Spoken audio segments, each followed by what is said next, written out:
किरणकलावरुणचरणनः किरणं विमलयरणेमि चन्दं तिहुवनचन्दं नमस्सामि।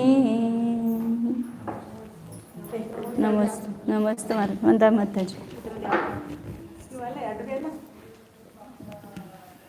भोगोन म्हणतात ते, त्याला भोगोन म्हणतात।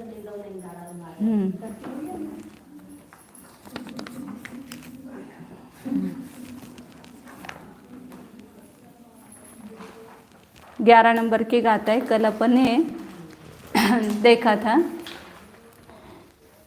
लोक संपूर्ण आलोक आकाश के बीच में है, पूर्ण आकाश के बीच में, और लोक किस प्रकार है, अकृत्रिम अनादि अनंत स्वभाव से निवृत्त है। और लोक जो है वह कैसा है, 6 द्रव्यों से भरा हुआ है। उस लोक का आकार कैसा है, 1.5 मृदंग के समान है।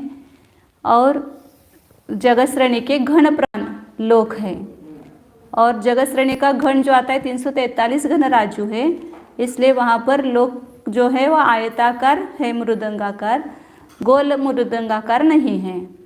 और राजू जो है वह जगत श्रेणी का 7वां भाग है। जगत श्रेणी किस प्रकार आती है, तो बताया था कि घनांगुल को पल्ले के अर्धच्छेद के असंख्यात विभाग बार रख करके परस्पर गुणा करने पर जगत श्रेणी आती है। और सूच्यंगुल कैसे आता है, तो पल्ले के अर्धक्षेत्र मात्र बार पल्ले को रखने पर उसको परस्पर गुणा करने पर सूच्यंगुल आता है। सूच्यंगुल का वर्ग प्रांगुल है, प्रतरांगुल का वर्ग घनांगुल है। उसमें कल जो बात आई थी कि लोक के मध्य 8 प्रदेश तो किस प्रकार है, तो कोई भी घन रूप संख्या जो है उसका मध्य जो आता है वो 8 ही आता है। तो वो यहाँ पर एक घनाकार कौन निकाला है, तो इसमें जो ये इसको मध्य कहते हैं। तो ये मध्य के 8 प्रदेश अभी दिखाने के लिए अलग अलग दूर दूर निकाले हैं, लेकिन वो ऐसे लगत के लेना है, जो लगा करके है। तो पूरा एक घन है चौकोन, उस चौकोन के इधर लेकर ऊपर 4 बिंदु है और नीचे 4 बिंदु है, 1 2 3 4 लिखा है, और वहाँ पर नीचे 5 6 7 8। तो ये पूरे 8 प्रदेश, ये बीच के 8 प्रदेश है। इसी प्रकार वो लोकाकाश के जहाँ पर मेरु पर्वत है उसके नीचे इस प्रकार के 8 प्रदेश है, वो संपूर्ण लोकाकाश का मध्य भाग आता है। उससे ऊपर ऊर्ध्वलोक है और उसके नीचे अधोलोक है।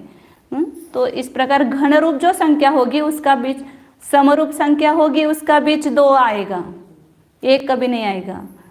वर्ग रूप संख्या होगी उसका मध्य 4 आएगा। वर्ग रूप संख्या 16 है तो उसके बीच में करेंगे तो 4 आएगा। कोई भी वर्ग रूप संख्या का मध्य 4 आता है और घन रूप संख्या का मध्य 8 आता है। इस प्रकार ये लोकाकाश का दिखाया था कल, वही बताया। और अब मान 2 प्रकार का बताया, लौकिक मान और अलौकिक मान।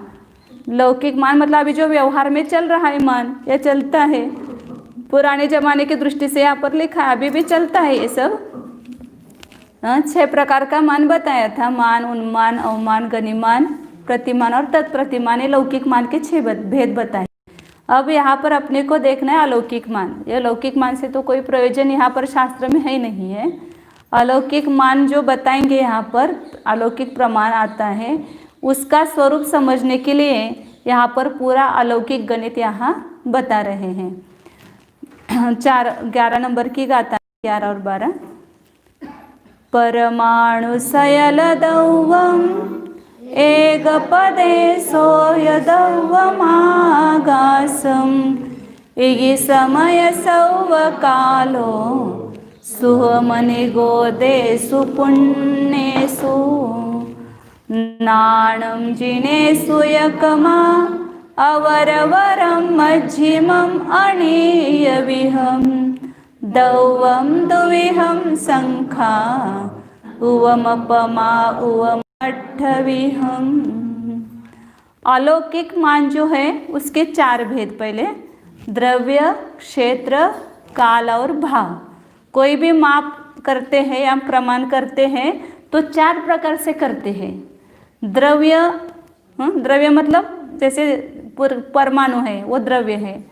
क्षेत्र मतलब आकाश का प्रदेश, वह क्षेत्र है। काल मतलब समय, आवली, इसको काल कहते हैं। और भाव मतलब अविभाव प्रतिच्छेद, जो ज्ञान के अविभाव प्रतिच्छेद होते हैं उसके नाप से गिनते हैं तो उसको कहते हैं भावमान। इसलिए भाव के कितने भेद हो गए? लोकोत्तर मान या अलौकिक मान कहो। लोकोत्तर मान 4 प्रकार का है। द्रव्य, क्षेत्र, काल और भाव। हाँ, तो इसके भी अब द्रव्य, क्षेत्र, काल, भाव के भी 2 भेद के, एक जगन्य और उत्कृष्ट। जगन्य मतलब सबसे छोटा, उसको कहते हैं जगन्य, और सबसे बड़ा उसको कहते हैं उत्कृष्ट। तो सबसे छोटा द्रव्य कौन सा है? सबसे छोटा द्रव्य एक परमाणु, परमाणु से छोटा द्रव्य नहीं है। तो एक परमाणु क्या हुआ? जगन्य द्रव्य, जगन्य और उत्कृष्ट। जगन्य है कौन? परमाणु। और उत्कृष्ट द्रव्य क्या कहेंगे? उत्कृष्ट द्रव्य की गिनती करेंगे तो संपूर्ण द्रव्यों का समूह, अनंत अनंत जीव द्रव्य, उससे अनंत गुणे पुद्गल द्रव्य, एक धर्म द्रव्य, अधर्म द्रव्य, आकाश द्रव्य और असंख्यात काल द्रव्य, ये सब पूर्ण द्रव्य, इससे ज़्यादा द्रव्य नहीं। तो वो सर्व द्रव्य का उत्कृष्ट प्रमाण हुआ। लोकाकाश वो क्षेत्र में आएगा, लोकाकाश नहीं। क्षेत्र के भी 2 भेद करेंगे, जगन्य और उत्कृष्ट। जगन्य क्षेत्र और उत्कृष्ट क्षेत्र। तो सबसे छोटा क्षेत्र कौन सा है? एक प्रदेश। एक प्रदेश से छोटा क्षेत्र नहीं है, उस क्षेत्र का विभाग पुनः नहीं होता है। तो एक प्रदेश है वह जगन्य क्षेत्र है। और संपूर्ण आकाश द्रव्य ये उत्कृष्ट क्षेत्र, आकाश से बड़ा क्षेत्र नहीं है। तो उत्कृष्ट प्रदेश कौन से आएंगे? उत्कृष्ट क्षेत्र संपूर्ण, कल बताया ना, आकाश कितना है? अनंत है। उससे बड़ी वस्तु कोई नहीं है कि जिससे अपन उसको ना ये कर सके। काल की अपेक्षा से जगन्य और उत्कृष्ट। तो काल का जो छोटा सा सबसे विभाग है वो कौन से? काल के एक पर्याय कौन से? समय। तो समय सबसे छोटा काल है, समय से छोटा काल कोई नहीं है। और उत्कृष्ट काल क्या है? संपूर्ण समय, मतलब तीनों कालों के समय। हाँ, सर्वकाल, भूतकाल, वर्तमान काल, भविष्य काल के सभी समय काल द्रव्य बोलते हैं ना। आकाश जो पुद्गल द्रव्य से भी अनंत गुणे है। काल द्रव्य मतलब काल के समय जो है वो पुद्गल द्रव्य से भी अनंत गुणे है। तो सर्वकाल लेंगे उसको, मतलब सर्वकाल के समय। और भाव में भी जगन्य उत्कृष्ट। तो सबसे छोटा मान भाव का कौन सा है? कि सूक्ष्म निगोद लब्ध्य पर्याप्त के ज्ञान के अविभाग प्रतिच्छेद। भाव का जो है इससे छोटा कोई भाव नहीं है। तो सूक्ष्म निगोद लब्ध्य पर्याप्त के ज्ञान के अविभाव प्रतिच्छेद है वो जगन्य भाव लेना। ऐसे देखा जाए तो एक अविभाव प्रतिच्छेद भी भाव का छोटा मान ले सकते हैं, लेकिन यहाँ पर जीव की जो पर्याय है उसके अपेक्षा से सबसे छोटी पर्याय होगी ज्ञान की। तो कौन सी होगी? क्योंकि ज्ञान के माप से ही भाव को मापते हैं, अवधि ज्ञान से, मनपरे ज्ञान से, श्रुत ज्ञान से, केवल ज्ञान से। तो ज्ञान की अपेक्षा से देखेंगे तो सबसे छोटा भाव कौन सा होगा?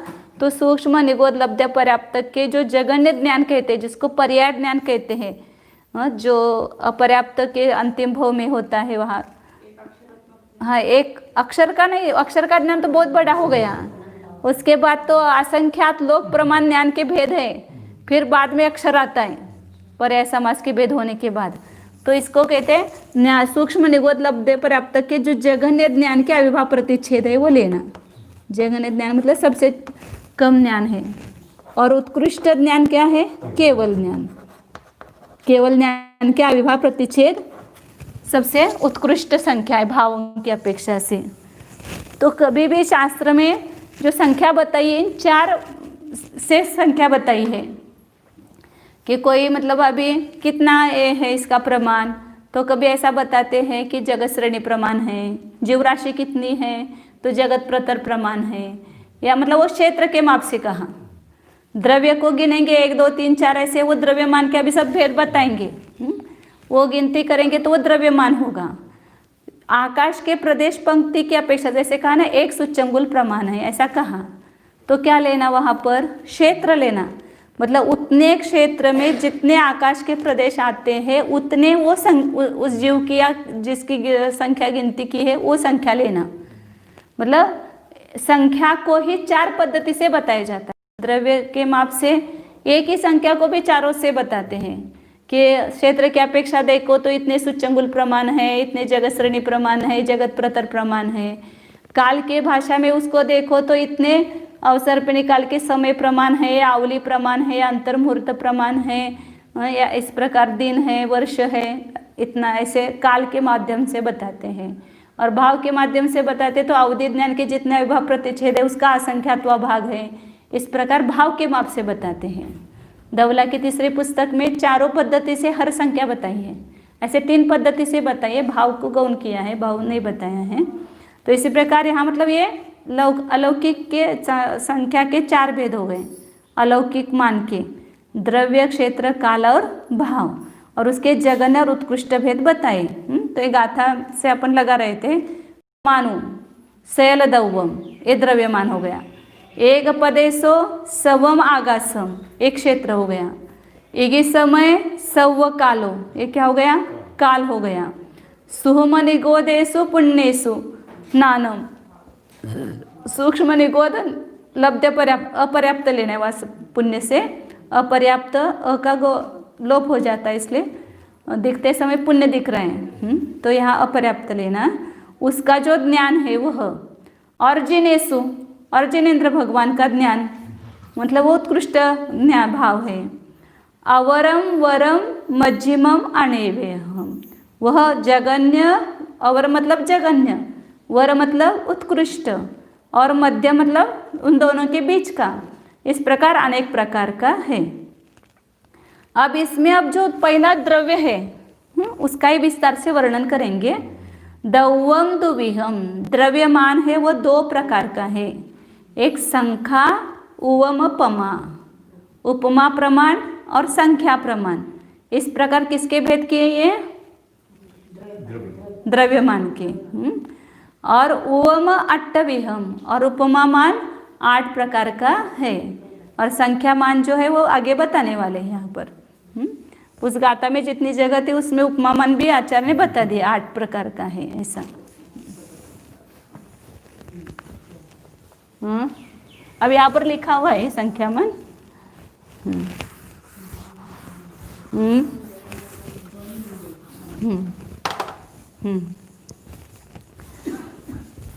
यहाँ पर ऊपर लिखा हुआ है द्रव्यमान। अब उसके भेद आगे बता रहे हैं कि द्रव्यमान और द्रव्यमान के 2 भेद, कौन से 2 भेद बताएं?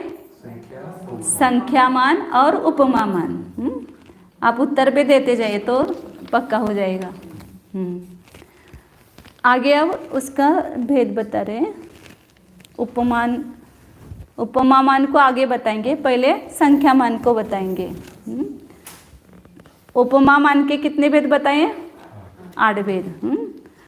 तम ओवरि भणि सामो संख्ये चम संखमणन्तमिदिति विहम संखम तिर्लदु अतिविहम परितज्जुतन्ति दुगवारम। तम उवरे भणि सामो, उपमामान 8 प्रकार का ऐसा बताया था ना, उसको हम ऊपर बताएंगे, मतलब बाद में बताएंगे। और जो पहला संख्यामान है उसको बताते हैं, मतलब कितने संक्षेप में आचार्य गाथा बनाते हैं, कितने कम शब्दों में, और उसमें सब भाव भरा हुआ रहता है। तिविहम संख्येजम असंख्यम अनंतम इति, 3 प्रकार की संख्या है। संख्यामान, संख्या के 3 प्रकार है, एक संख्यात, असंख्यात और अनंत। ऊपर लिखा है ना यहाँ पर, संख्यात, असंख्यात और अनंत। संख्यामान के कितने भेद हुए? तीन कौन से? संख्यात, असंख्यात। हम शास्त्र में पढ़ते हैं ना, असंख्यात लोक प्रमाण, या अनंत जीव है, अनंत पुद्गल है। तो अनंत संख्या भी आती है, असंख्यात संख्या भी आती है और संख्यात संख्या भी आती है। तो संख्यात हमें क्या लगता है कि कितनी संख्यात है? या हजार, लाख, 10 लाख, करोड़, 10 करोड़, अब्ज, 10 अब्ज, खरब और कुछ तक हम जाते हैं।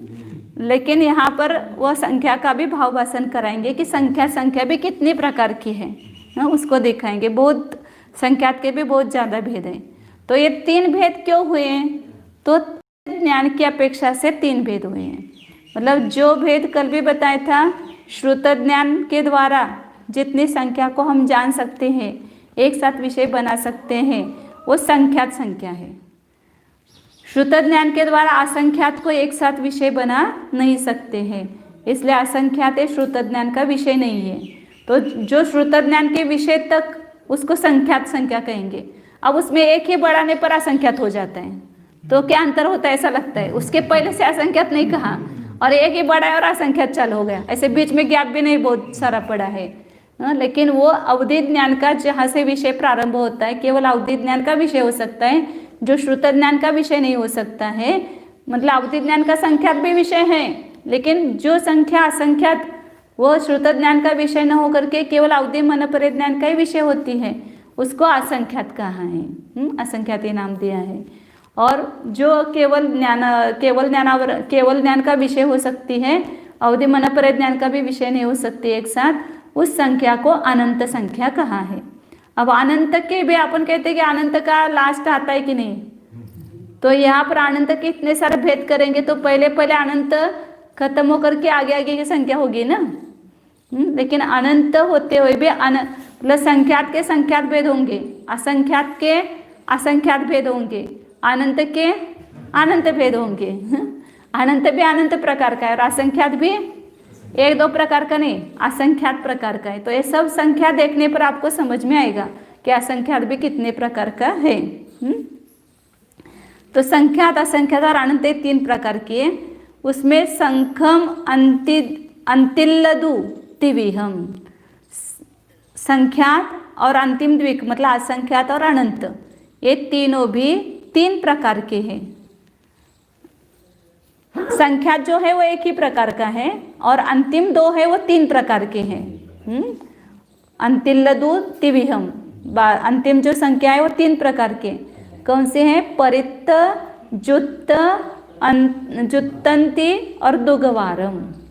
द्विकवार ऐसा लिखा ना, यहाँ की भाषा में लिखा है। एक परित, युक्त और द्विकवार, ऐसे किसके भेद किए?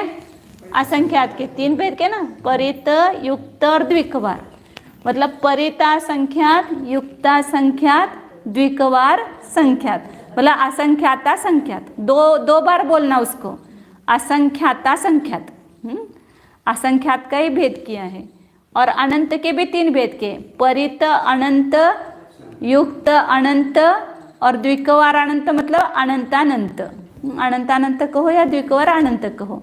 तो इस प्रकार ये संख्या के भेद किए हैं। ते दाखवत जाते परित, युक्त और द्विकवार अनंत।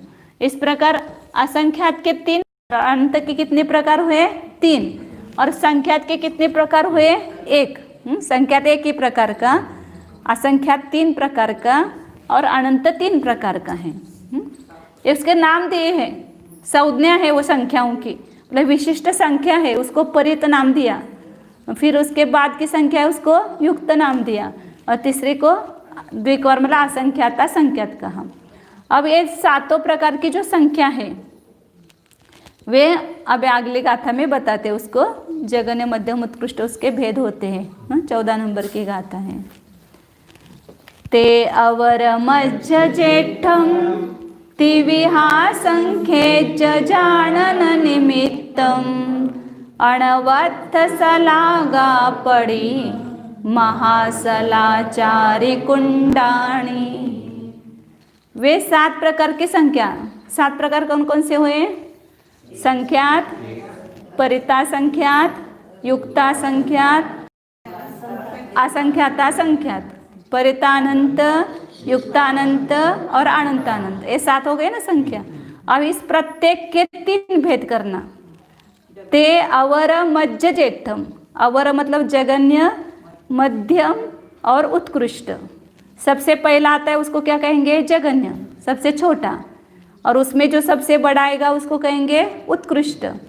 अब जगन्य में 1 मिलाओ, वहां से लेकर के उत्कृष्ट में 1 कम करो, वहां तक बीच की संख्या को क्या कहेंगे? मध्यम। इस प्रकार हर एक में लेना।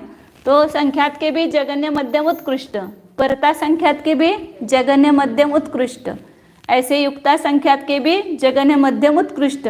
इस प्रकार सबके जगन्य, मध्यम, उत्कृष्ट भेद किए तो कितने भेद हुए हैं? 7 गुना 3, 7 के 3 गुना किया तो कितने हो गए? 21 प्रकार संख्या के हुए।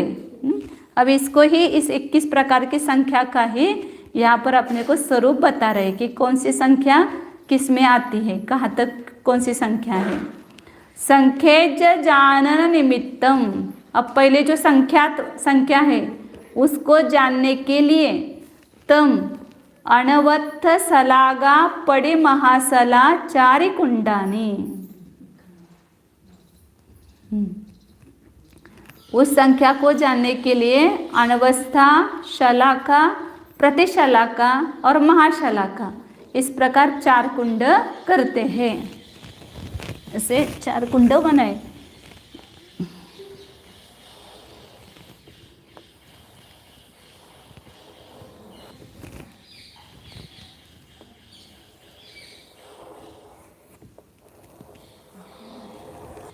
ऐसे 4 कुंड बनाएंगे, समान है, अब निकालते समय थोड़ा कम ज़्यादा होगा।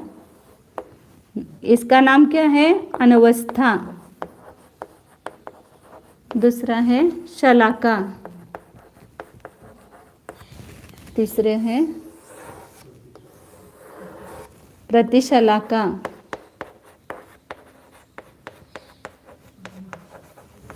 और चौथा कुंड है महाशलाका।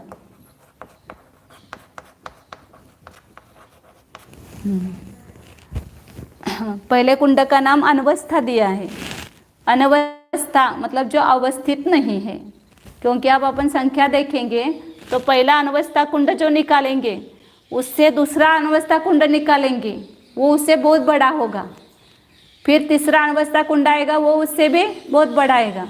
वो एक बार भरने पर जिस कुंड में 1 सरसों डाली जाती है, ये एक बार भरते हैं। हाँ, कुटुन शलाका कुंड, अनवस्था कुंड जो है वो एक समान नहीं रहता है, हर बार बदलता रहता है। क्योंकि पहले अपन इतना छोटा गड्ढा निकाला, 1 लाख योजन का, छोटा मतलब जम्बूद्वीप इतना। फिर दूसरी बार निकालेंगे कितने, तो संख्यात समुद्र उल्लंघन करके जो आएगा समुद्र द्वीप, उतना बड़ा यहाँ तक वो निकालेंगे, तो दूसरा अनवस्था कुंड अलग होगा। फिर तीसरा अनवस्था कुंड उससे और बड़ा होगा। इस प्रकार अनवस्था कुंड बढ़ता बढ़ता जाता है, तो हर बार बदलता है, इसलिए इसको क्या कहते हैं? अनवस्था कुंड कहते हैं। और एक बार अनवस्था कुंड भरने पर शलाका कुंड में 1 सरसों डाली जाती है। तो इस प्रकार अनवस्था कुंड कितनी बार भर गया, इसका माप किससे करते हैं? शलाका कुंड से। इसलिए इसका नाम क्या दिया? अनवस्था कुंड की शलाका को बतलाता है, इसलिए इसको शलाका कुंड कहा है। और उसके आगे का जो है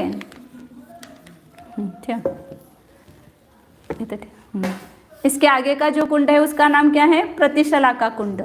शलाका कुंड के एक बार भरने पर प्रतिशलाका कुंड में 1 सरसों डालते हैं, तो इसलिए इस कुंड के द्वारा शलाका कुंड की शलाकाओं को गिना जाता है। शलाका कुंड कितनी बार भरा, तो प्रतिशलाका कुंड में जितनी सरसों भरी उतनी बार यह भरा, तो इस शलाका कुंड का माप करने वाला है, इसलिए इसको प्रतिशलाका कुंड, इसकी शलाका को बताता है, तो प्रतिशलाका कुंड। और इस प्रतिशलाका की शलाका को बताता है, इसलिए वह महाशलाका कुंड है। इस प्रकार ये 4 कुंड किए हैं। अभी इसका आगे गणित सब बताएंगे। अब ये 4 कुंड करने पर उसका कितना माप है, कितना उसका घनफल है, वो सब यहाँ आगे निकालते हैं। 15 नंबर की गाथा है। जोयन लखं वासो सहस्रमुत्सेहसेत्थ सौवेसिं दुप्पहुदि सरिसवेहिम् अणवत्ता पूरये दौवा। जोयन लखं वासो, 1 योजन लाख, 1 लाख योजन क्या है? इस कुंड का व्यास है। व्यास मतलब एक छोर से दूसरे छोर तक, इसको कहते हैं व्यास। जो गोल गड्ढा किया है उसको यहाँ से लेकर दूसरे छोर तक जो उसका प्रमाण है, मान है, उसको कहते हैं व्यास। और सहस्रम उच्छेदम, उसका उच्छेद, गोल वस्तु को केवल व्यास होता है, उसके लंबी रुंदी दोनों चौड़ाई और ये नहीं होता है। और उसकी ऊंचाई होगी, ये जो ऊंचाई है निकाली है वो कितनी है? 1000 योजन। मतलब पूरा जम्बू द्वीप जितना, ये अनवस्था कुंड है, पहला अनवस्था कुंड 1 लाख योजन का व्यास वाला जम्बू द्वीप है। और उसकी भी गहराई कितनी है? नीचे चित्रा पृथ्वी में 1000 योजन है ना, मेरू पर्वत का जो ये है वह पाया, तो 1000 योजन है। तो वो 1000 योजन की उसकी ऊंचाई है। इत्थ सव्वेसिम, इस प्रकार सभी कुंडों का व्यास है 1 लाख योजन व्यास और 1000 योजन ऊंचाई। अब इसमें से जो अनवस्था कुंड है उसको क्या करना चाहिए? दुप्पहुदि सरिसवे ही अनवस्था पूरे दौवा। 2 आदि सरसों से इस अनवस्था कुंड को भरना चाहिए। ऐसा पूरा गचागच भरेगा उसको। किससे भरना है? सरसों से भरना है। और कितने सरसों से भरना कहा? 2 आदि सरसों से। अब ये 2 आदि सरसों क्यों कहा? 1 आदि सरसों से नहीं कहा, 2 आदि सरसों से कहा। तो 2 आदि क्यों कहा? तो संख्यात जो संख्या है वो 2 से प्रारंभ होती है। उसी को यहाँ पर आगे की गाथा में 2 आदि ऐसा क्यों कहा आचार्यों ने? तो उसी शंका, ऐसे शंका करने पर आचार्य उसका उत्तर दे रहे हैं। ए आदिया गणना बी आदिया हवन्ति संख्येजा ती आदीनं नियमा कदिति सन्ना मुने दौवा। ए आदिया गणना, 1 आदि से गणना होती है। जब भी गणना करेंगे तब 1 2 3 4 ऐसे गणना करेंगे। और संख्यात जो है बिया दिया, 2 आदि से संख्यात संख्या प्रारंभ होती है, 2 से प्रारंभ होती है संख्या। और तियादीनम कदिति नेमा, 3 आदि से क्या होती है? कृति। 3 की संख्या को आदि लेकर के कृति होती है। मतलब क्या? कदिति सन्ना मुने दवा। इस प्रकार 3 संज्ञाएं, गणना, संख्यात और कृति। 1 से गणना होती है, 2 से संख्यात संख्या होती है और 3 से कृति संख्या होती है। अब यहाँ पर 1 से गणना कहा तो उसको कृति नहीं कहा, उसको नो कृति कहा। पहले कृति किसको कहते हैं समझ लो, फिर नो कृति समझ में आएगा। कृति किसको कहते हैं? उस संख्या का नाम हमने कृति दिया। 3 आदि संख्या को कृति कहा है। तो जिसका वर्ग करने पर उसमें से वर्गमूल को घटाएंगे, किसी संख्या के वर्ग में से अपने वर्गमूल को घटा देंगे। घटाने पर जो संख्या आएगी उसका वर्ग करो वापस, तो वह वर्ग उस पीछे के जो वर्ग संख्या है उससे यदि उसकी वृद्धि होती है तो वो कृति है।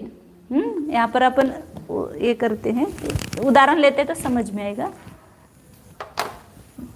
जैसे 3 संख्या है, 3 का वर्ग करो तो क्या होता है? 9 होता है। अब इसमें से पुनः वर्गमूल घटाना। किसमें से? वर्ग में से। वर्ग में से 3, 9 में से 3 घटाया तो कितना आया? 6 आया। अब इसका वर्ग करो 6 का तो कितना हुआ? 36 हुआ। तो ये 36 संख्या 9 से वृद्धि है ना, बड़ी है। जिस संख्या का वर्ग करने पर उसमें से वर्ग किसी भी संख्या के वर्ग में से वर्गमूल घटा दो और फिर उसका वर्ग करो, और यदि वो उसमें वृद्धि होती है तो वह संख्या कृति कहलाती है। तो इसलिए ये 3 संख्या कृति कही जाती है, क्योंकि यहाँ पर वर्गमूल घटाने पर जो संख्या है उसका वर्ग करने पर इस वर्ग से वो संख्या बड़ी हो गई। अब यहाँ पर 1 का करो आप। एक संख्या है, उसका वर्ग किया, 1 गुणित 1 कितना हुआ 1, उसमें से एक वर्गमूल से घटाए तो कितना आया 0। अब वो 0 का वर्ग क्या करेंगे, हाँ, तो इसको इसलिए नो कृति कहा। इसकी संज्ञा क्या दी, 1 की नो कृति, मतलब ये कृति नहीं है।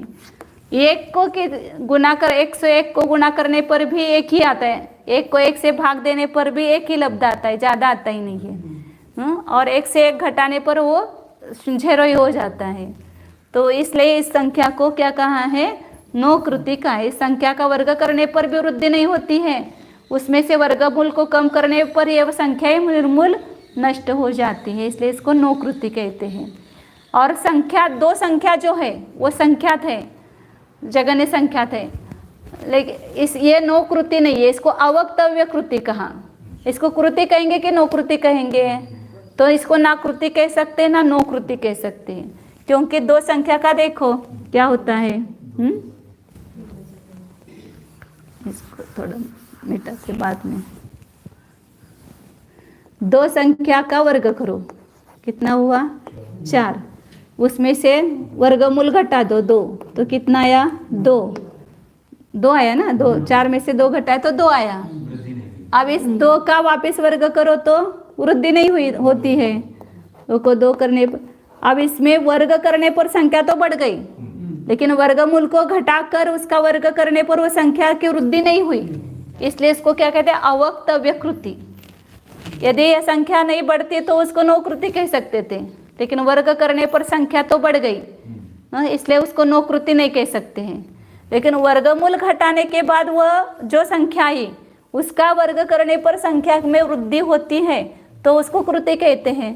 तो इसको कृति भी नहीं कह सकते हैं, क्योंकि यहाँ पर उसकी वृद्धि नहीं होती, उतनी संख्या रहती है, इसलिए 2 को क्या कहते हैं, अवक्तव्य कृति। अवक्तव्य मतलब बता नहीं सकते उसको, कृति या कृति यह नाम नहीं दे सकते हैं, इसलिए इसको अवक्तव्य कृति ऐसा नाम दिया है। तो इसलिए कृति कहाँ से प्रारंभ होती है, संख्या 3 से। संख्या कहाँ से प्रारंभ होती है, 2, क्योंकि 1 को संख्यात नहीं कहते हैं, क्योंकि 1 से गणना हो सकती है, लेकिन जब भी संख्या कहेंगे तो 2 से कहेंगे। मैंने कहा ना कि वहाँ पर अलवर में जो क्लासरूम है तो पहले कक्षा के ऊपर उन्होंने अविभाज्य ऐसा नाम लिखा है। 1 में विभाग नहीं होता है तो वह अविभाज्य है, 2 में क्या होता है, वहाँ पर विभाग होता है, इसलिए 2 से 2 संख्या लिखी है। तो इसलिए संख्या 2 से मानते हैं। तो इस प्रकार ये संख्या की भेद, इसलिए यहाँ पर उस कुंड में जो भरना है सरसों, वो 2 अधिक सरसों को भरना ऐसा कहा है, 1 को संख्या नहीं कही है। अब यहाँ पर पहला जो कुंड है, या ये सब गोल कुंड बनाए हैं, इस टाइप के कुंड बनाए हैं, इसकी ऊंचाई कम है और इसके व्यास ज़्यादा है। अब इससे भी ले लो, थाली भी ले सकते हैं, क्योंकि यहाँ पर 1 लाख के वजन का व्यास है और ऊंचाई कितनी है उसका 1000, मतलब 1.25 भाग, 100 भाग है ना 1 लाख का 1000, मतलब इतना व्यास, उसका ऊंचाई छोटी है, तो ऐसा वो गड्ढा, गोल गड्ढा आएगा, थाली जैसा समझो, ऐसे थाली रहती है ना उसके ऊपर के काट के, ऐसे इस प्रकार ये गड्ढा बनाए। अब इसका घनफल निकाल रहे हैं, गोल संख्या का घनफल कैसे निकालना, तो उसका सूत्र दिया है आचार्य ने यहाँ पर, 17 नंबर की गाथा है। वासोति गुणो परिहि वास च उत्ताहदो खेत फलम वेह गुणम खाद फलम होई सौवत्। वासो तिगुणों परिहि, व्यास से तिगुनी क्या होती है, परिधि होती है। वास चौथा हदोद खेत फलम, व्यास को उसके चौथे व्यास के चौथे भाग से उसको गुना करने, परिधि को गुना करने पर क्या होता है, क्षेत्रफल होता है। और क्षेत्रफल को ऊंचाई से गुना करने पर घातफल होता है। घातफल यहाँ शब्द दिया है। घातफल मतलब घनफल। लंबी, रुंदी और ऊंची तीनों को गुना करते तो वो आता है चौकोन वस्तु का। लेकिन गोल वस्तु की घनफल कैसे आता है वो यहाँ पर बताया है। ये सगळं पूछ रे, सगळंच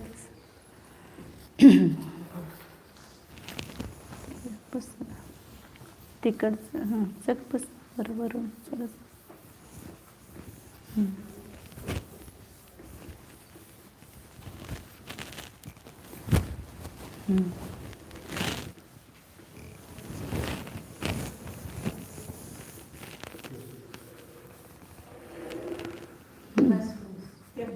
ये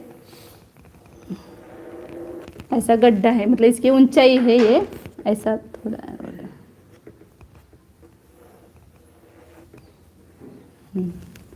ये 1000 योजन ऊंचाई है और व्यास कितना है, 1,00,000 योजन व्यास है। जम्बू जीप जितना व्यास। अब ये गोल क्षेत्रफल निकालने का सूत्र बताया है। पहले क्या निकाला है, परिधि। परिधि किसको कहते हैं, ये जो पूरा गोलाई है, केवल कड़ा लेना इसका गोलाई का, उसको कहते हैं परिधि। तो ये व्यास से 3 गुनी होती है। स्थूल रूप से 3 तिगुने से थोड़े अधिक होती है। ये 1,00,000 है तो ये पूरा कितना होगा, 3,00,000 होगा। ऐसे ये सामान्य रूप से, मतलब स्थूल रूप से। इसलिए व्यास गुना 3 उसको क्या कहते हैं, परिधि। अपन बांगड़े लेते हैं ना वलयकर, तो उसमें ये पूरा गोलाई भाग लेना है। अब यहाँ पर एक क्षेत्रफल। क्षेत्रफल मतलब क्या होता है, ये पूरा बीच का भाग। अब ये पोकल केवल अपन ने कड़ा लिया यहाँ पर, और ये बीच का संपूर्ण क्षेत्र, उसको क्या कहते हैं, क्षेत्रफल। तो परिधि को, परिधि व्यास का चौथा भाग बराबर क्षेत्रफल हो गया।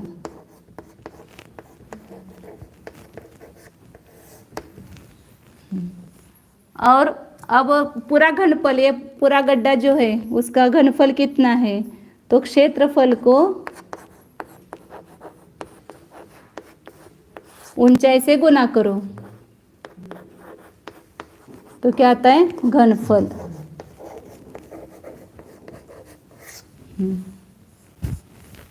मतलब यहाँ पर ये परिधि हो गई पूरी गोल।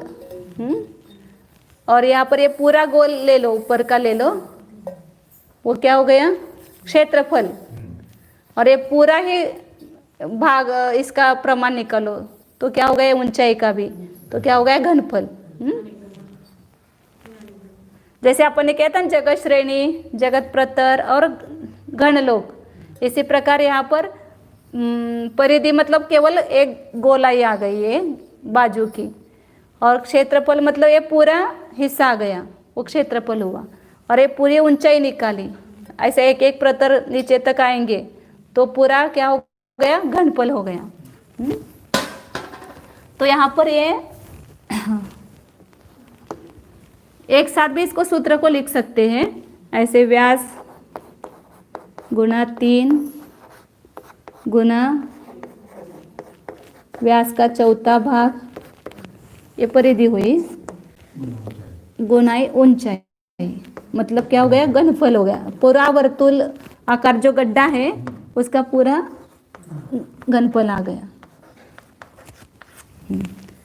अब यहाँ पर ये कितना है, 1,00,000 योजन व्यास वाला है। तो व्यास 1,00,000 दिसल असं करत जा, सारखं लक्ष ठेव तिकडे, 3 हो गया। फिर व्यास कितना है, 1,00,000, उसका चौथा भाग एक किया, गुना किया तो क्षेत्रफल आया। और ऊंचाई कितनी है, 1,000 योजन, तो ये पूरा घनफल आ गया। अब यहाँ पर ये निकाला नहीं है, अलग से निकालो तो भी आएगा। यहाँ पर 3 लाख हुआ, 3 लाख गुना 25,000 हुआ और 1000 योजन, तो कितना आएगा यहाँ पर? डस्टर डस्टर कुठे दिसते?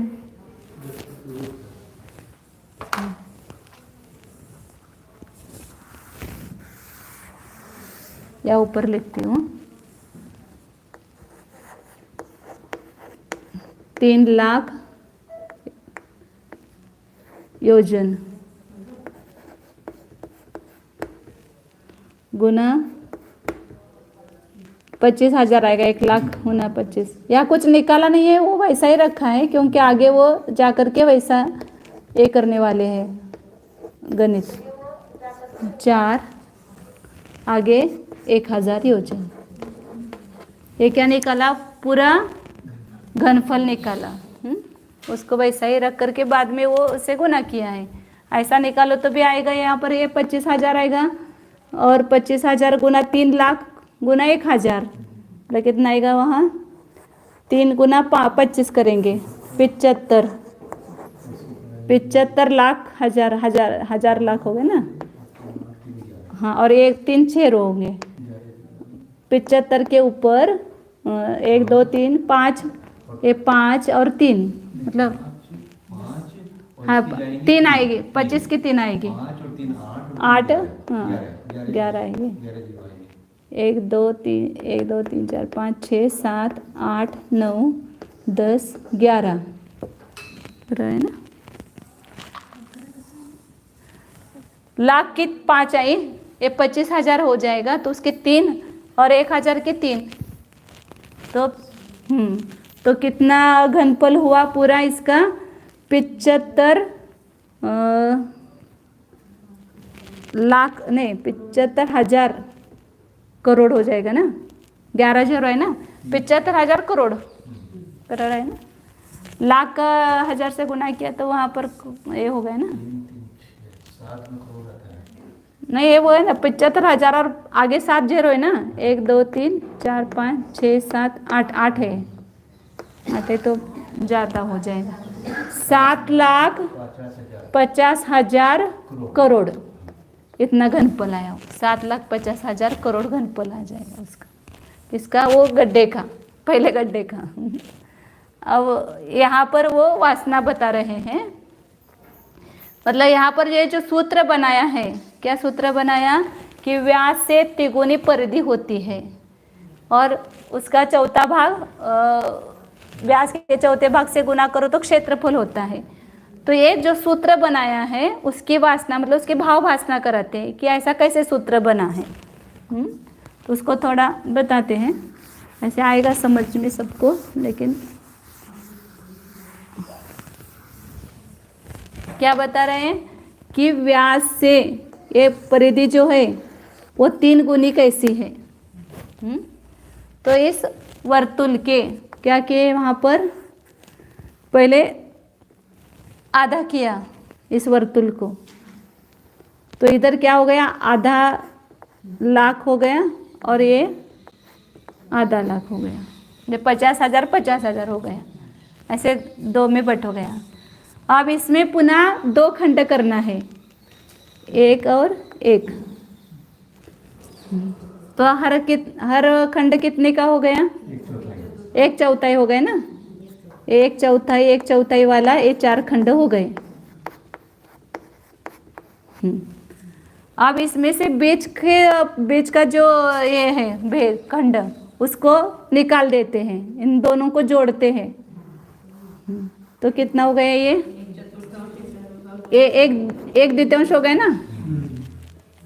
हाँ, दोनों को एक जोड़ा तो ये आधा हो गया, आधा भाग हो गया, आधा योजन हो गया। और ये इधर चौथा भाग और इधर चौथा भाग हुआ। तो इतने ही यहाँ पर ऐसे वर्तुल के अब परिधि के 6ठे भाग लगे। इधर से अब परिधि के 6ठे भाग जा करके पुनः ऐसा भेद करो, ऐसा कहा। तो यहाँ पर बीच में से खंड किया तो पुनः इसके भेद किए और पुनः इस जो बीच का है उसको हटाओ, तो कितना हुआ यह पुनः 1/2. परिधीचे 6 भाग होतात ना, ते 6 भाग करून दाखवतात ते. अब जैसे ये 1 हो गया तो ये आधा है ना ये व्यास, तो ये परिधि इसकी कितनी आई, 1 आधा. योज आधा मतलब जो पूरा व्यास था उसके आधा हो गया, आधी हो गई इसके, इसका माप. अब यहाँ पर ये दूसरा आधा निकला. हाँ, इधर से किया वो. इस प्रकार ऐसे 6 भाग इस वर्तुल में निकलेंगे. फिर तीसरी बार क्या किया यहाँ पर, ये बीच में से सीधा करो ना, बस आधा करो इसको. हाँ यहाँ से नीचे से करो एक थोड़ा, बस हाँ. यहाँ से इसको करो. नहीं, फिर ऐसे ही हो जाएगा ना पहले जैसा. हाँ बिल्कुल. हाँ.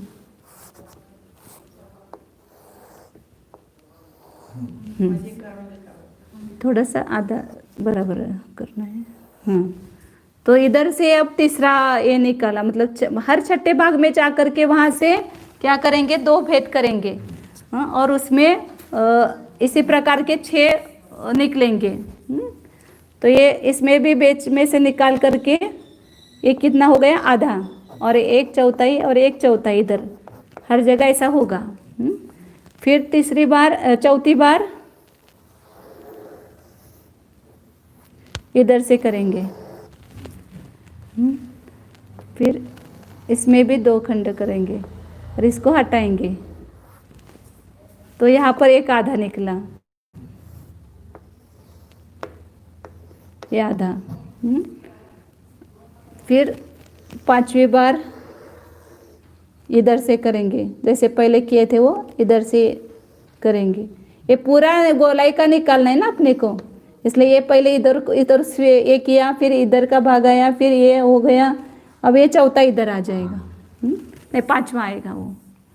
तो यहाँ पर ये किया, तो यहाँ पर ये जो है ये निकला, ये तो ये भी कितना है, आधा है, ये भी आधा है.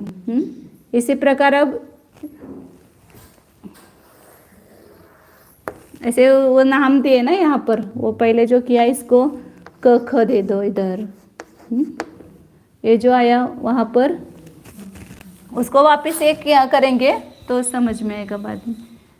इसको च छ दे दो नाम, इसको त थ, ये ट ठ, ऐसे अलग अलग नाम दे करके इतने वो भाग, मतलब परिधि के 6 भाग निकलते हैं. परिधि के छठे भाग जा करके वहाँ पर क्या करें, उसमें से भेद कर रहे हैं. तो इस प्रकार पूरे ये परिधि है उसके 6 भाग निकलेंगे. पुनः इधर से इधर करेंगे तो पुनः यहाँ पर ये भाग निकलेगा. कुठं हे खाली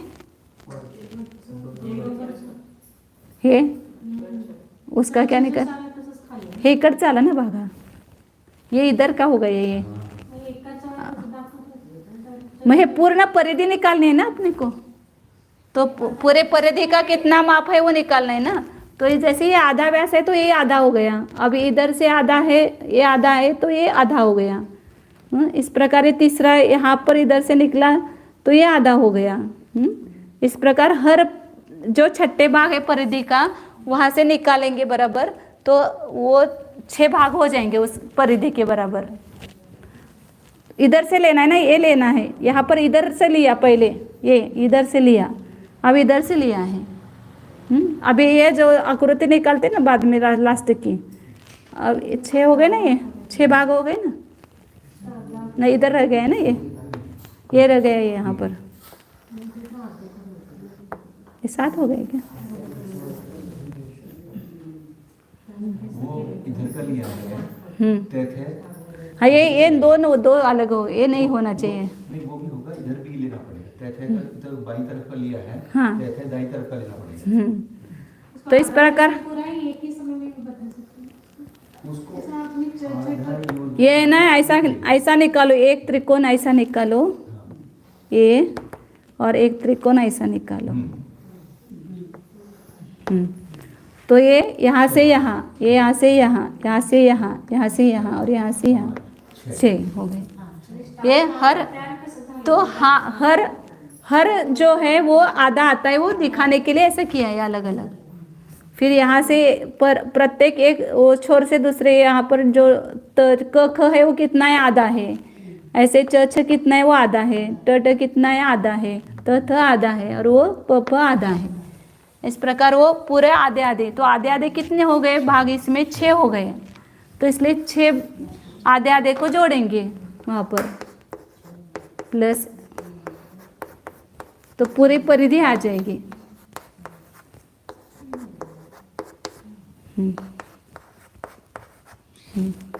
तो पूरा 1 2 3 4 5 6 है ना यहाँ पर, तो सबको जोड़ेंगे तो क्या आ जाएगा, 6/2 आएगा, क्योंकि समान सब में 2 आएगा और एक का प्लस करेंगे तो 6 आएगा।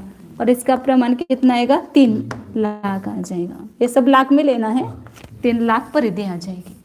तो इस व्यास से तिगुनी परिधि कैसे आती है, ये उसकी वासना बताई उन्होंने कि वासना सिद्ध किया ना, ये आधा योजन है उसकी ये परिधि है। तो ये आधा लाख आ गए ना, ये आधा योजन आ गए। तो इस प्रकार ऐसे कितने भाग होंगे इसमें गोलाई में, तो 6 भाग होंगे। आधे आधे आधे ऐसे 6 भाग होंगे।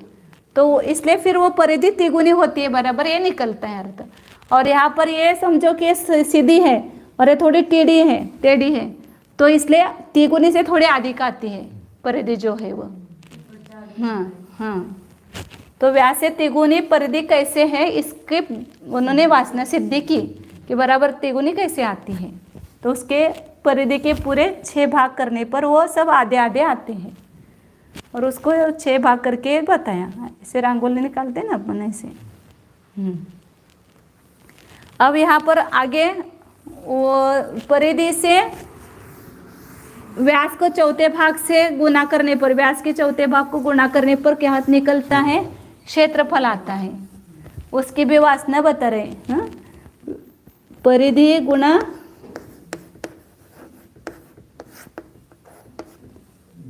व्यास का चौथा भाग बराबर क्षेत्रफल आता है।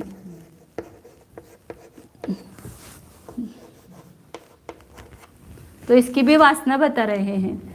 ये पहले क्षेत्रफल मतलब क्या है ना, ये पूरा गोलाई का भाग लिया ना। अब इस गोलाई को ऊपर से नीचे, मध्य से और सब जगह से उसको काट करके उसको फैलाओ, इस वर्तुल को। तो ये पूरा कितना है परिधि, 3 लाख है।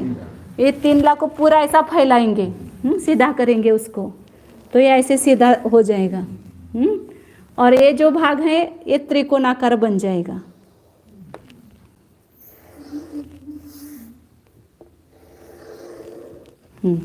ये पूरा क्षेत्रफल है ना, तो त्रिकोणाकार, ऐसा पूरा त्रिकोणाकार नहीं, आयत त्रिकोणाकार बनेगा। ये आधा लाख हो, ये 1 लाख है ना, तो ये आधा लाख हो जाएगा ये पूरा फैलाने के बाद। तो इसकी जो ऊंचाई होगी वो आधा लाख होगी। आधा लाख मतलब 1 लाख योजन का आधा, मतलब 50,000 योजन। और ये जो है कितनी है, वो 3 लाख है परिधि। और थोड़ी बड़ी निकलना चाहिए इसे।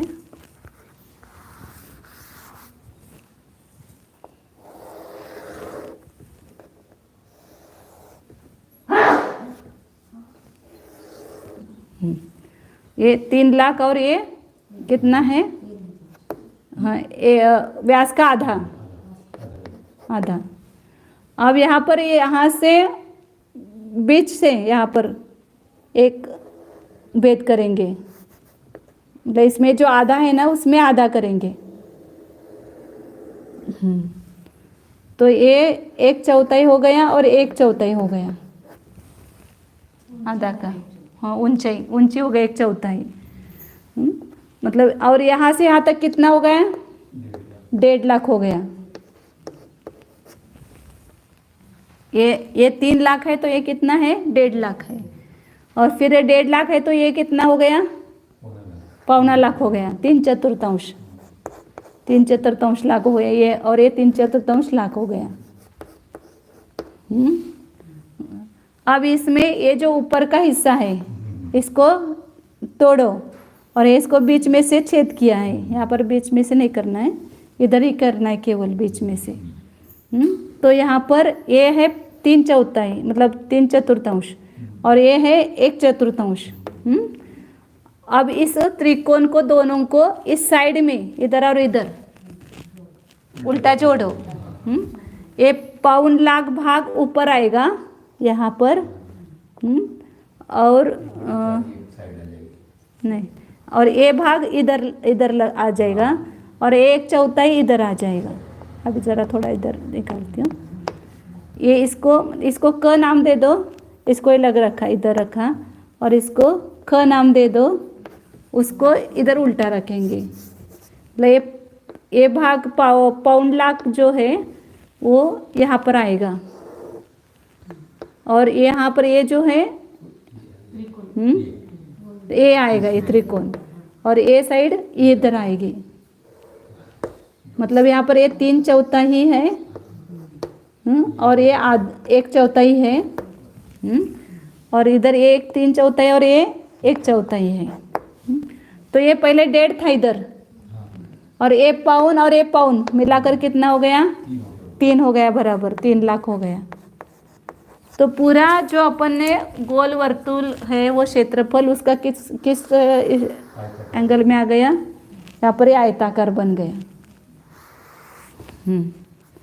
और आयताकार बनने के बाद ये 3 लाख है, इधर भी 3 लाख है, और इसकी ऊंचाई कितनी है? 1/4, 1/4 भाग। तो इसलिए परिधि को व्यास के 1/4 भाग से गुना करते हैं तो क्षेत्रफल आता है। ऐसा वो क्षेत्रफल के जो सूत्र बनाए उसकी वासना बताया जा रहा है। या ऐसा सूत्र क्यों बनाया?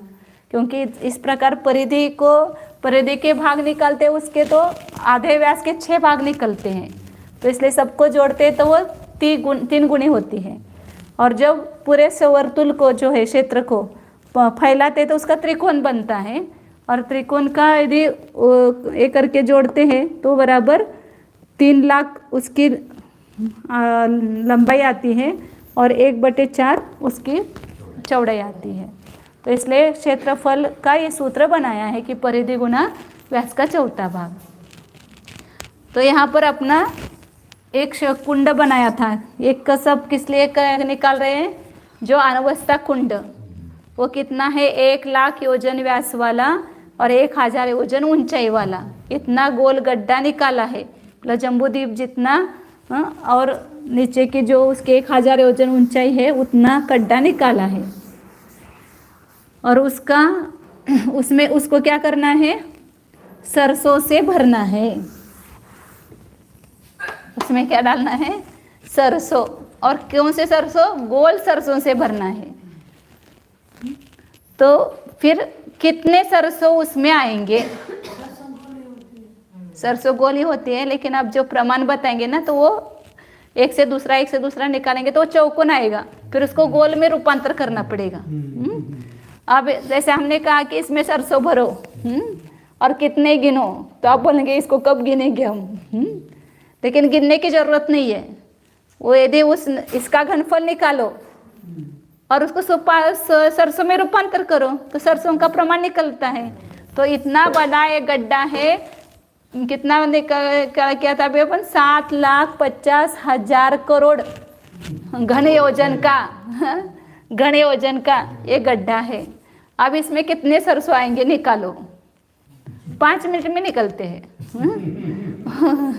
सूत्र के माध्यम से निकलते ना, उसमें कितने सरसों? उसमें 1/4 भाग भी आएगा, पूरा सरसों नहीं, 1/4 भाग भी उसका सरसों का आ जाएगा। तो कितने सरसों आते हैं उसके लिए क्या करना है? ये सब प्रमाण है वो प्रमाण योजन में है, प्रमाण अंगुल में है। उसके व्यवहार योजन करते हैं तो उसको 500 से गुना करना पड़ता है। कल बताया था 3 प्रकार का अंगुल है ना, उच्छेद अंगुल है, उससे 500 गुना प्रमाण अंगुल होता है। जो अपन अभी व्यवहार योजन कहते हैं उससे 500 गुना प्रमाण योजन होता है, बड़ा होता है। तो ये सब क्षेत्र है वो प्रमाण योजन से है। तो अब उसको व्यवहार योजन में रूपांतर करने के लिए उसको 500 से गुना करना पड़ता है। तो यहाँ पर अपन ने क्षेत्रफल का इसका ये निकाला है, कितना आता है इसका, ये अभी निकाला था वो घनफल, वो वैसा ही रखना पूरा 7 लाख ये वो लिखे तो भी चलेगा ऐसे, लेकिन यहाँ इन्होंने वैसा ही रखा है, वैसे अपन भी रखते हैं। ये घनफल निकाला। अब इसमें करने के लिए वो आगे की गाथा पढ़ते हैं। 18 नंबर की गाथा है, स्थूल फलम व्यवहारम जोयनमि सरिसवं चकादवं चौसस सरिसवावते नवसोडस भाजिदावट्टम।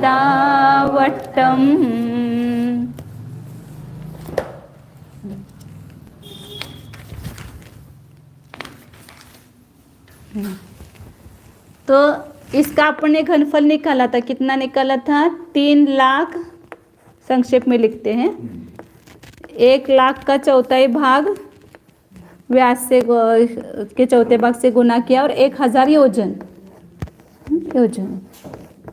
ये इतना इसका घनफल निकला है।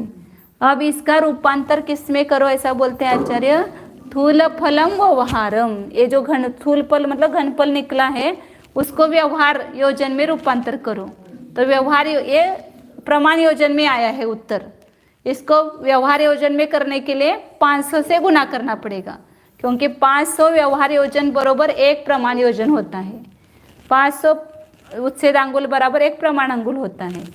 तो इसलिए यहाँ पर इसको क्या करना पड़ेगा, 500 को गुना करना मतलब 500 के घन से गुना करना पड़ता है, क्योंकि यह संख्या घनरूप है।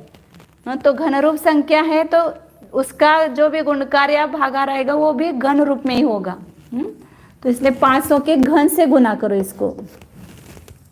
तो ये क्या इसका रूपांतर किस में हो गया, व्यवहार योजन में इसका रूपांतर हो गया। अब योजन में कितने सरसों आएंगे उसको निकालने के लिए वो सब उसका प्रमाण देखना पड़ेगा। 1 योजन में 4 कोस होते हैं। 1 योजन में कितने कोस होते हैं, उल्टे से बता रहे हैं, और यहाँ पर सीधा अपन बताएंगे। तो पहले सीधा देखते हैं कि अनंतानंत परमाणु का, अनंतानंत परमाणु का क्या होता है, एक अवसन्नासन्न स्कंद होता है, उसका नाम है, ये नाम ही समझना।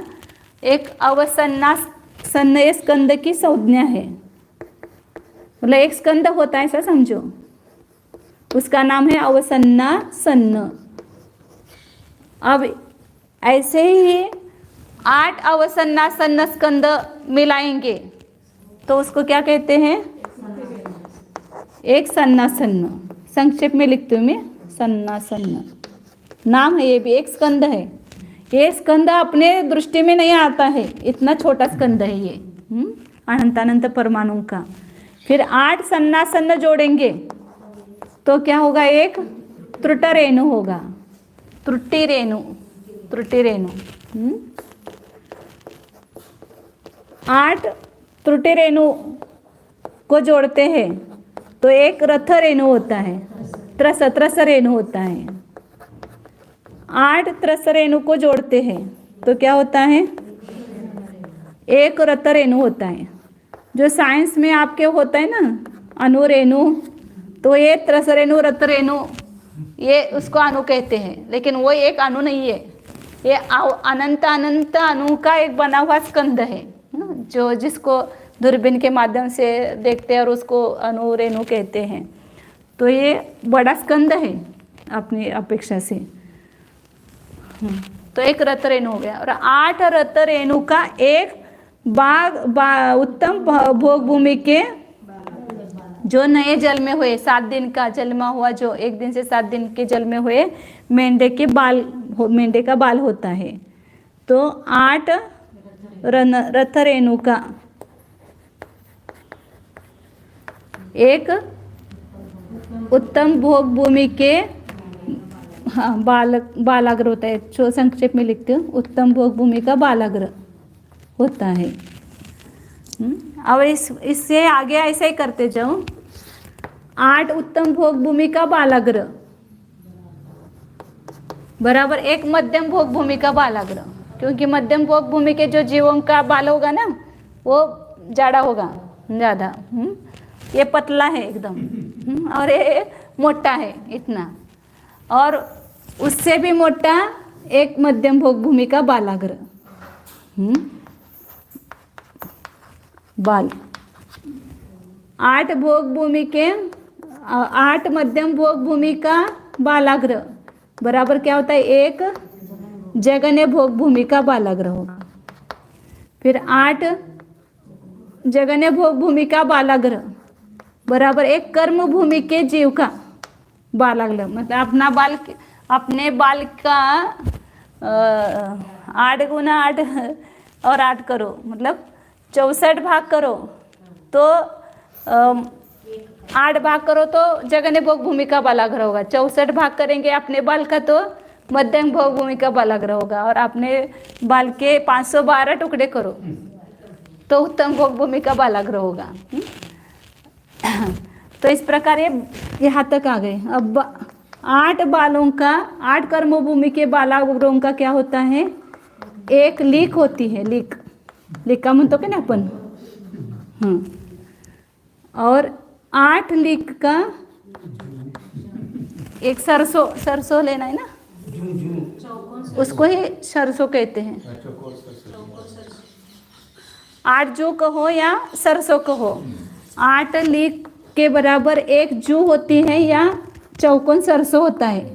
ये सब एक घन रूप लेंगे ना पूरा चौकोन, ये सब मतलब 8 लीक को रखेंगे तो 1 सरसों का प्रमाण होगा 8 लीक बराबर, और अपने को सरसों से भरना है यहाँ पर। अब इसके बाद जो भी प्रमाण आएगा ना उसको इससे गुना करना पड़ेगा। सरसों आ गए ना यहाँ पर, सरसों।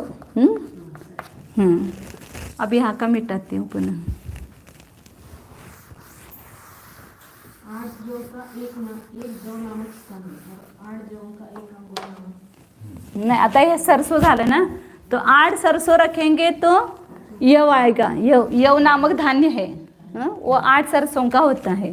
तो 8 सरसों बराबर 1 जौ होता है, धान्य जो बोलते हैं वो गेहूं में होता है ना, वैसे सत्तू बोलते हैं उसको, वो जौ होता है। 8 जौ बराबर 1 अंगुल होता है। अंगुल कल बताया था ना, सूच्यंगुल ऐसे 1.25 इंच प्रमाण ऐसा अंगुल, तो वो होता है 8 जौ बराबर। और 8 अंगुल बराबर 1 पाद होता है, पद को गिनते हैं। और 2 पाद बराबर 1 वीत होती है, ये हाँ इसको बीत बोलते हैं, ये बीत का प्रमाण। और 2 बीत बराबर 1 हाथ होता है। तो लिखते हाथ हाथ। और 2 हाथ बराबर 1 दंड होता है, नहीं 2 दंड बराबर 1 धनुष्य होता है। ये बाल के लिए तब ऊपर का लगेगा अपने को, बाल से भरना है ना जब। 2 दंड बराबर 1 धनुष्य, और 2000 धनुष्य बराबर क्या होता है 1 कोस, और 4 कोस का 1 योजन। 4 कोस बराबर 1 योजन। अब ये अपने ऊपर का जो अपना घनफल आया योजनों में आया है, उसको सरसों के पे रूपांतर करना है, तो उतने सरसों का प्रमाण आ जाएगा उसमें। तो यहाँ से लेकर के यहाँ तक की जो संख्या है वो सबको गुना करो इसके साथ। ये 4 गुना 2000, 2000 गुना 2, और 2 गुना 2 2 2, यहाँ तक गुना करूँ तो कितने हो जाएंगे वहाँ पर? 4 2 आ गए। हाँ, ये कुछ बीच में रह गया। 6 अंगुल बराबर है, नहीं 6 अंगुल चाहिए, 8 अंगुल नहीं, इधर गलत हो गया। 6 अंगुल बराबर 1 पाद होता है, 8 अंगुल नहीं। तो यहाँ पर अंगुल तक जो है 7,68,000 गुण कराता है। 2 गुना पहले 2 से करो, 2 दूनी 4, 4 दूनी 8, 8 दूनी 16, 16 गुणित इसको 8,000 करो ना, 2,000 गुना 4 कितना हो गया? 8,000। 8,000 गुना 2, 2 2 4, 2 दूनी 4, 4 दूनी 8, 8 दूनी 16 झालं ना? 4 दूनी 8, 8 दूनी 16, 16 दूनी 32, 32 दूनी 64, 64 दूनी 100. 5 आहेत म्हटल्यावर 32 येणार हो. हे 4 आहेत, हे 4 मतलब 16 येंगे ना. 2 दूनी 4, 4 दूनी 8, 8 दूनी 16, 16 आ गया गुणित 6 अंगुल है ना यहाँ पर, कुछ गलत नहीं हुआ ना? 6 2 2 2 2 बराबर, हाँ. तो 16 8 28 असे होते ना, 128 और 1000 हो गए ये. 1,28,000 और उसको 6 से गुना करो तो कितना आया? 7,68,000. 0 0 0 आएगा. 6 8 48, अच्छा 4, 6 दूनी 12 और 4 16, अच्छा 1, 6 के 6 और 1 7, तो कितने हो गए? 7,68,000 अंगुल हो गए. किसमें?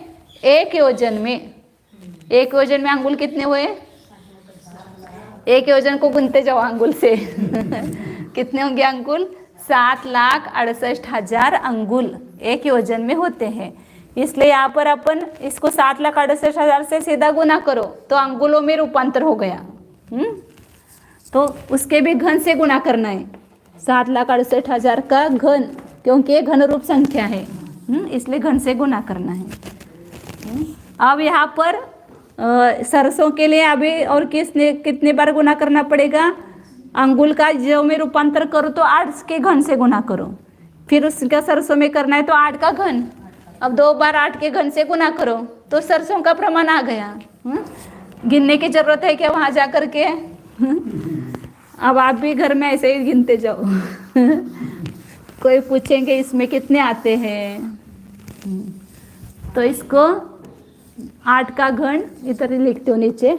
8 का घन गुणित 8 का घन, इतना परस्पर गुना करेंगे तो उस इतने बड़े गड्ढे में कितने सरसों का प्रमाण है वो प्रमाण निकलेगा. और इसका याद रखने के लिए बड़ी संख्या याद रखने की जरूरत नहीं. इसको आचार्य ने जो बताए ना उस माप में अपन निकालते हैं इसको. क्या करना है यहाँ पर? अब 3 लाख, इसकी सब संख्या लिखती हूँ मैं. कितने जीरो आएंगे? 5. 1 लाख के कितने जीरो आएंगे? 5 5. अब 1,000 ये है योजन. अब वो तो सब योजनों में है ना, इसलिए हाँ. योजनेच्या अंगुलामध्ये रूपांतर करून. अब ये 500 का घन है और ये 8 का घन है ना. ये 8 6 बार लिखेंगे अपन, ये 3 बार और ये 3 बार. तो इसमें से एक 8 ले लो, उस 8 के 2 से भेद करो. 2 गुना 2 गुना 2 तो 8 होता है ना. 8 का 2 गुना 2 गुना 2 करो. और ये 500 का घन है, ये प्रत्येक 500 का इससे गुना करो. 500 गुना 2, 500 गुना 2 और 500 गुना 2. तो 500 गुना 2 करेंगे तो क्या हो जाएगा? 1000. 1000 कितने बार आएगा? 3 बार. और ये 1000. तो इसमें से ये 500 का घन हो गया और 8 के घन में से एक लिया है अपन ने. मतलब 8 अभी कितने बार रहेगा? 5 बार रहेगा. और 7,68,000 कितने बार लिखना है? 3 बार. 3 बार है 7,68,000 3 बार, ऐसा समझो. अब यहाँ पर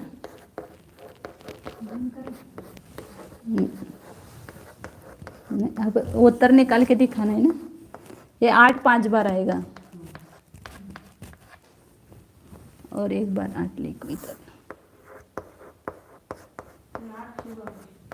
अब एक लिया ना अपन ने उसमें से, ये 500 से गुना करने के लिए एक लिया तो 5 बच गए। अब इसको सब जेरों को एक तरफ रखो।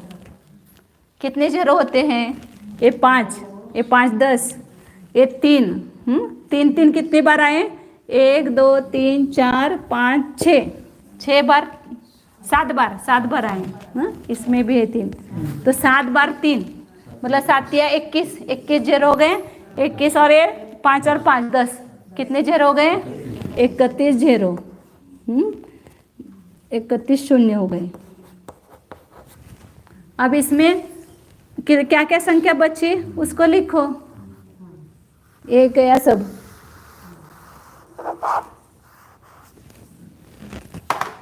सब जेरो लेने आ गए, तो कितने बचे? अब 3 गुना 1, नहीं 1 लिखने की जरूरत नहीं है। हाँ 768, 768 और 8 8 कितनी बार हो गया? 5 बार है। 2 3 4 और 5, नीचे 4 है और इसके ऊपर 31 जेरो है।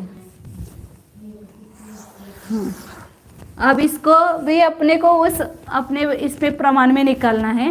ये 7,68,000 को 3 से भेदन करो। 7,68,000 3 बार है ना, इसको हर एक को 3 से भेदन करो, मतलब 3 से गुना भेद करके भाग दो, तो क्या आ जाएगा? 256 गुना 3 आएगा। 256 गुना 3, 256 गुना 3, ऐसा इसका भेद किया अपन ने। और यहाँ पर जो 8 है तो उसका 1 8 का 2 2 से गुना करो। 1 8 का 2 2 करो और इस 8 से उसका गुना करो। 1 1 8 से 8 गुना 2 कितने हो गए? 16। दूसरा 8 ले लो, उसको 2 से गुना करो तो कितना हो गया? 16। तीसरे 8 को ले लो, दूसरे 3 से गुना करो तो कितना हो गया? 16। अब कितना रह गया? 1 8 रह गया। इधर लिखती हूँ उसको।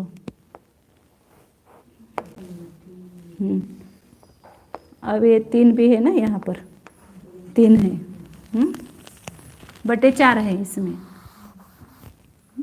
अब यहाँ पर ये अजून 16 काही तर राहिलं काय आपलं?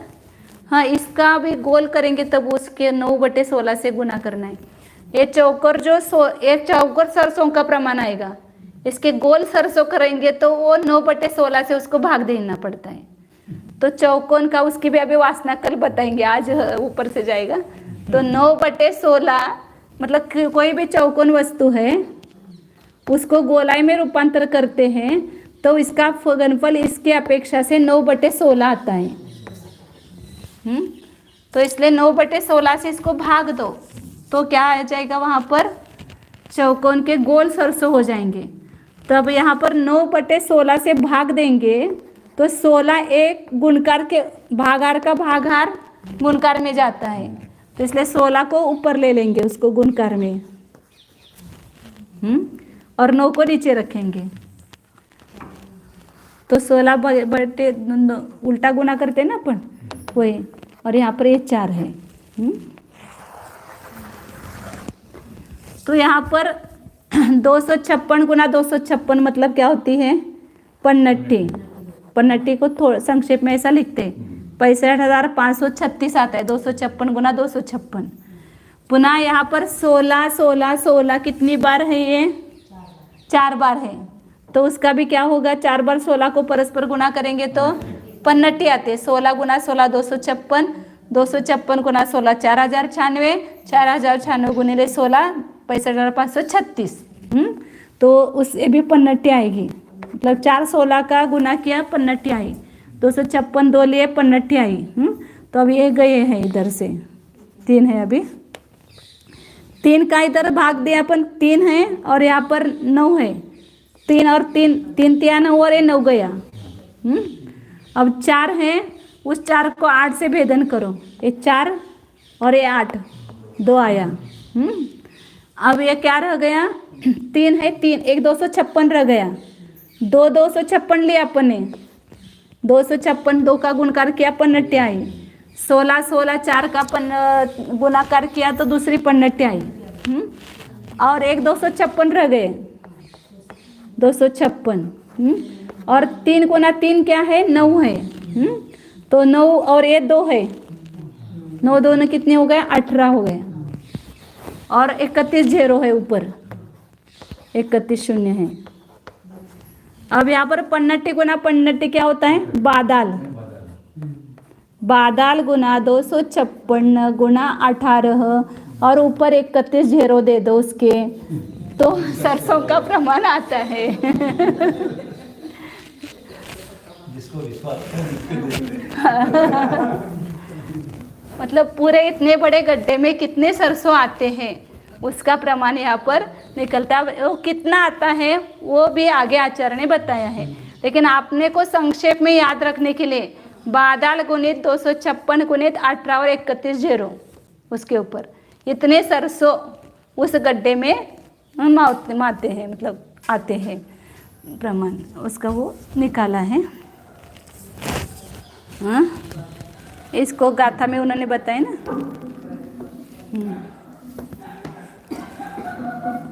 18 नंबर की गाथा पढ़ी थी ना अपन ने। स्थूल फलम, जो घनफल आया था स्थूल घनफल, उसको जोयनम अभी वो व्यवहार योजन में करना, फिर सरसवम च कादवम, उसको सरसों में रूपांतर करना, योजन का सरसों में रूपांतर करना जो अपने यहाँ पर किया। और चौरस सरिसवाते नव षोडश भाजिदावट्टम, जो चतुरस्र वो जो अपन 8 8 8 करके जोड़ते गए हैं वो क्या बोलते हैं उसको, चौकोन, सब चौकोन का प्रमाण है वो। एक परमाणु भी बर्फी का आकार का है, फिर उसके अनंत परमाणु का बनाएंगे तो वो भी चौकोर आकार का आएगा। वो सब जो स्कंद बनाएंगे वो चौकोर आकार के आएंगे। अब यहाँ पर जो सरसों आया है चौकोर आया है, उसको गोल सरसों में रूपांतर करेंगे तो 9 षोडश भाजिदा, उसको 9/16 से भाग दो तो उसका गोलाकार सरसों का प्रमाण आता है। मतलब चौकोन बड़ा होता है, गोल छोटा होता है, इसलिए उसको 9/16 से भाग दिया। चौकोन, कोई भी चौकोन वस्तु उसको गोल में रूपांतर करना है तो उसको 9/16 से भाग दो। वो भी कैसे, उसकी वासना आगे दिखाई है उन्होंने। चौकोन का गोल में रूपांतर करने पर वो 9/16 कैसे आता है, इसकी वासना आगे दिखाई है। तो ये गोल सरसों का प्रमाण इतना आता है, वो आचार्य गाथा में बताते हैं। आगे 19 नंबर की गाथा है, उसमें वो बताया है कि गोल क्षेत्र का कितना आता है ऐसा प्रमाण। इसको अपन कल ही लेते हैं क्योंकि बड़ा गणित है इसमें। कर लेते हैं इसको। अब यहाँ पर यहाँ तक आए हैं, ये भी आगे बताने, इतना याद रखना। बादाल गुणित 256 गुणित 18 गुणित 31 0 इतने सरसों का प्रमाण है। ये बादाल मतलब 10 अंक प्रमाण संख्या है। 42 गुना 42 मतलब 65,536 गुना 65,536 करेंगे तो जो संख्या आएगी वो बादाल आएगी। 256 गुना 18 वो कितना आता है उसका प्रमाण भी आगे बताते हैं उस पूरा।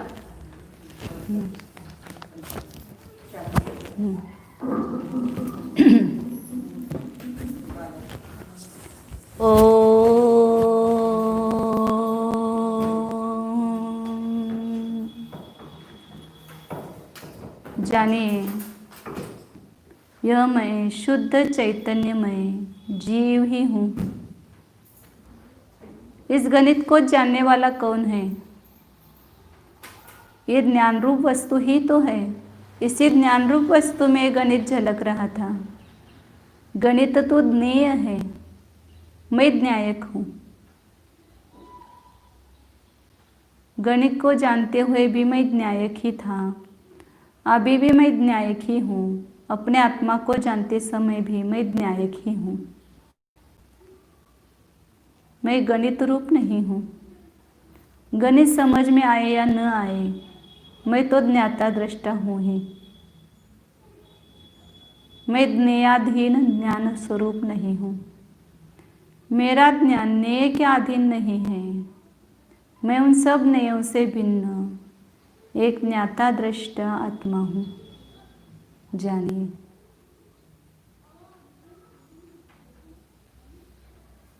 ये गणित समझ में आ रहा है या नहीं समझ में आ रहा है, इससे मेरे न्यायकत्व की ही सिद्धि होती है। ये मुझे समझ में नहीं आया, ऐसा कौन जानता है? वो जानने वाला भी तो न्यायक ही है। जड़ तो नहीं कहता है मुझे समझ में नहीं आ रहा है। जो चेतन वस्तु है वही तो कहती है कि मुझे समझ में नहीं आ रहा है। इसलिए जिसको समझ में नहीं आ रहा है वह ज्ञान स्वरूप आत्मा मैं हूँ, जानिए।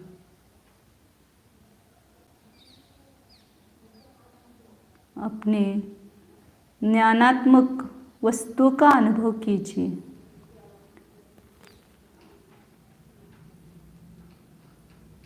ये बाहर दिखाई देने वाला शरीर मैं नहीं हूँ।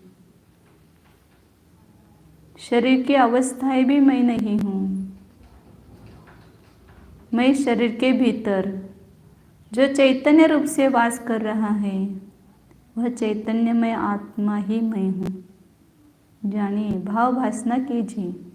जैसे गणित के भाव भासना आचार्य कराते हैं, ऐसे अपनी भाव भासना आप कीजिए। है वस्तु जो काल्पनिक नहीं है, वास्तविक है। जैसे बाहर वस्तु दिखाई दे रही हैं, इसी प्रकार यह चैतन्य भी एक वस्तु है। द्रव्य क्षेत्र काल भावात्मक एक पदार्थ है। उस चैतन्य का अनुभव कीजिए। चैतन्य को चैतन्य रूप से जानिए। सच्चिदानंद स्वरूप न्यायक स्वरूप ज्ञानानंद स्वरूप अखंड स्वरूप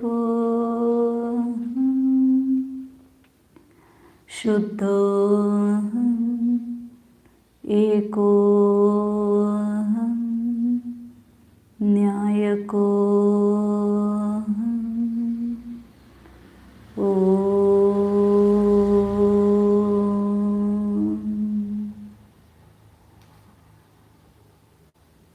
विसर्जन। नमो अरिहन्ताणं नमो सिद्धाणं नमो आयर्याणं नमो वज्रायाणं नमो लोये सवसा